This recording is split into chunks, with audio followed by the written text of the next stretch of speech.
യുടെ വാലിന് അതിന്റെ ഉടലിനോളം തന്നെ നീളമുണ്ടാകും.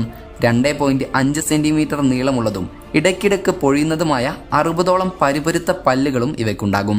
സഞ്ചരിക്കുമ്പോൾ തല ഇരുവശത്തോട്ടും ആട്ടുന്ന സ്വഭാവം ഉള്ളതുകൊണ്ട് തന്നെ ചില സമയങ്ങളിൽ ജീർണിച്ച മാംസത്തെ 4 മുതൽ 9.5 കിലോമീറ്റർ അകലെ നിന്ന് വരെ തിരിച്ചറിയാൻ ഇവയ്ക്ക് കഴിവുണ്ട്. കൊമോഡോ ഡ്രാഗനുകൾ പൊതുവെ ഉച്ചതിരിഞ്ഞാണ് വേട്ടയാടാൻ ഇറങ്ങുക. പ്രധാനമായി വന്യജീവികളെ മുതൽ വളർത്തുമൃഗങ്ങളായ കന്നുകാലികളെ വരെ വേട്ടയാടുന്നതിൽ ഇവ കുപ്രസിദ്ധരാണെന്ന് മുൻപേ സൂചിപ്പിച്ചല്ലോ. അപാരമായ ക്ഷമയ്ക്കൊപ്പം വേട്ടയാടാൻ ഇവയെ സഹായിക്കുന്നത് ഇവ കടിക്കുമ്പോൾ ഇരയിലേക്ക് കുത്തിവെക്കപ്പെടുന്ന ഒരു ഘടകമാണ്. 2013 വരെ കൊമോഡോ ഡ്രാഗനുകൾ ഇരയിലേക്ക് കുത്തിവെക്കുന്നത് വിഷമാണോ അതോ ബാക്ടീരിയ ആണോ എന്നത് സംബന്ധിച്ച തർക്കം തുടർന്നിരുന്നു.